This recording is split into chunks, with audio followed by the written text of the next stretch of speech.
Nayara menghabiskan waktunya untuk membantu Rinjani di catering. Nayara membantu Rani di bagian marketing karena sejak memiliki anak, Rani sudah mulai sibuk membagi waktunya, apalagi saat ini anaknya sudah semakin aktif. Rinjani dan Julian juga sudah tak tahu lagi bagaimana cara membujuk Nayara untuk meneruskan kuliah.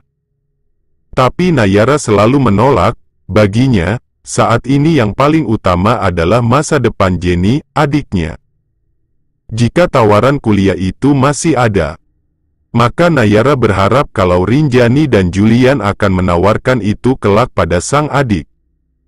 Semakin kesini, Romi memang semakin lalai akan kewajibannya sebagai ayah yang harusnya membiayai. Dia lebih suka memanjakan istri barunya. Bahkan tabungannya terkuras habis untuk Jeffrey yang menggunakan jasa joki untuk skripsinya. Ironis memang, tapi lama-kelamaan, Nayara benar-benar sudah terbiasa dengan keadaannya itu. Kamu ini gimana sih, Nay? Udah 2 tahun ajaran baru kamu tolak tawaran Rinjani buat kuliah. Masih ada kesempatan Iho sebelum kamu terkendala sama gap year. Rani menyayangkan keputusan Nayara yang selalu menolak tawaran Rinjani. Aku beneran gak enak aja, Tante.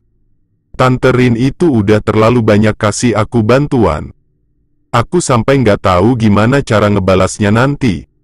Dan sekarang ditambah lagi dengan biaya kuliah. Kalau aku terima, aku lancang banget gak sih, Tante? Makanya aku pilih buat tetap kerja aja di sini. Seenggaknya tenagaku bisa sedikit demi sedikit membalas kebaikan Tante Rin. Nayara mengemukakan alasannya dengan jelas pada Rani. Rinjani nggak akan minta kamu buat ngebalas semua kebaikan dia, Nay. Asalkan kamu serius belajar, terus sukses di masa depan, itu udah lebih dari cukup buat Rinjani sama Julian. Lia sih, tapi tetap aja Tante, aku nggak enak.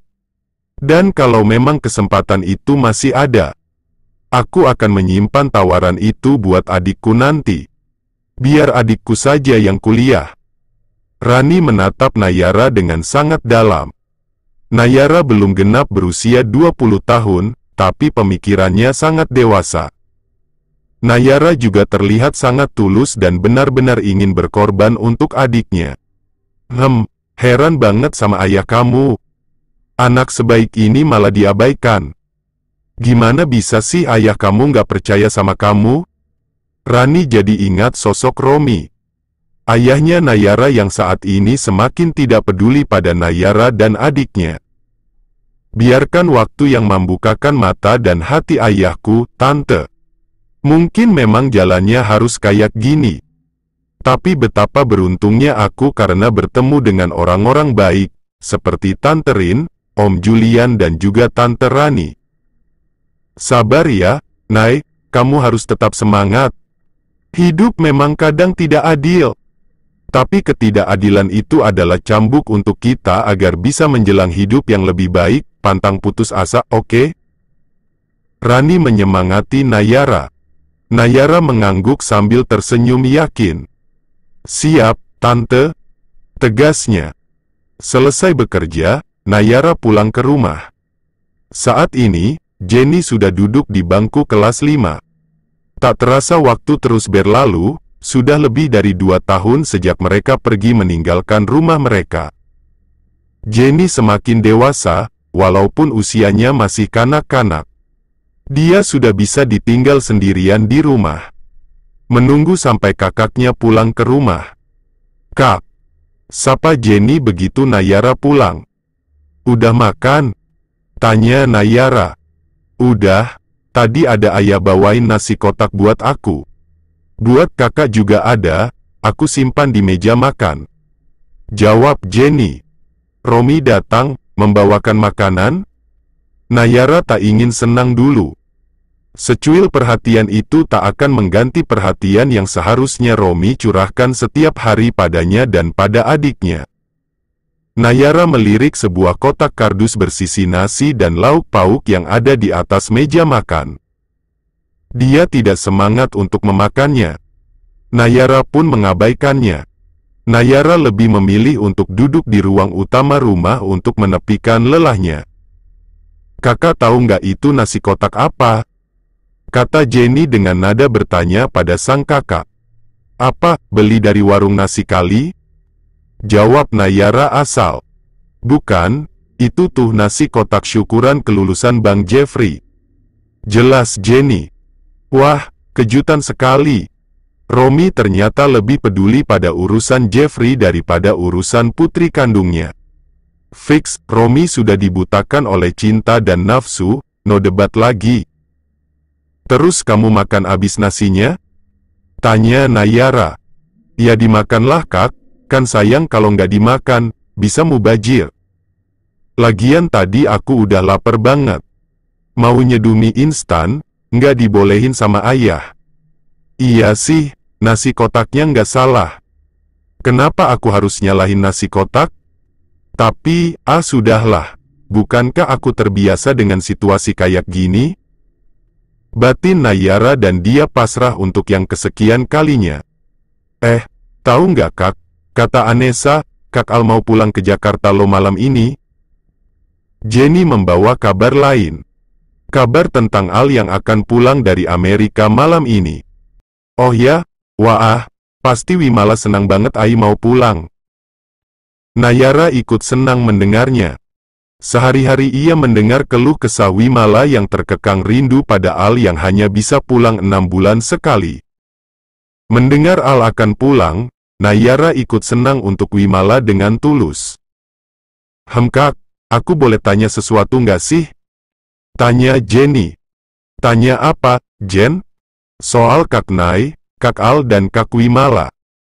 Nayara mengerut dahi dan belum bisa menebak apa yang ingin sang adik tanyakan. "Apa tuh?" Nayara menyimak adiknya. "Mungkin nggak sih, di antara kalian akan terjadi cinta segitiga?" Nayara membeliakkan mata dan tak menyangka kalau Jenny bisa berpikir sejauh itu. "Ih, Jenny, kok bisa sih kamu nanya kayak gitu? Kok bisa sih kamu kepikiran sampai situ? Kamu tuh masih SD? Nggak banget deh mikirin soal cinta-cintaan?" tegur Nayara sambil nyubit pipi Jenny. "Ini bukan tentang aku, tapi tentang Kak Nay, Kak Al sama Kak Wimala." "Lihat tetep aja udah jangan bahas itu. Kalau Kak Wimala denger, nanti malah salah paham. Aku cuma nanya aja kok. Lagian kan di sini lagi nggak ada Kak Wim. Tinggal jawab aja kok, susah banget." Nayara diam beberapa saat. Ada hati yang terusik dengan pertanyaan itu. Seolah ada sesuatu yang terbuka dari apa yang ditutup-tutupi oleh Nayara selama ini. Enggak, mana ada aku naruh hati ke Al? Nggak mungkin banget. Al itu adalah penolong, walau dia nggak pernah menunjukkan sikap yang baik ke aku." batin Nayara dan dia mulai semakin kepikiran. "Hayu, malah melamun. Mulai kepikiran kan sama pertanyaan aku? Aku sih bisa baca, kalau sebenarnya Kak Nay itu suka sama Kak Al."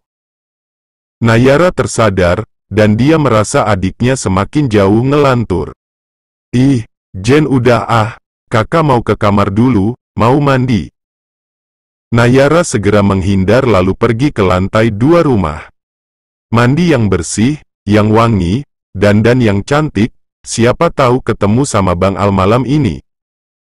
Jenny malah terus menggodanya. "Berisik Nayara tak ingin terjebak di dalam lamunannya. Tapi tanpa sadar ia memang ingin segera mandi dan berdandan. Dia berharap kalau malam ini, atau besok ia akan bersua dengan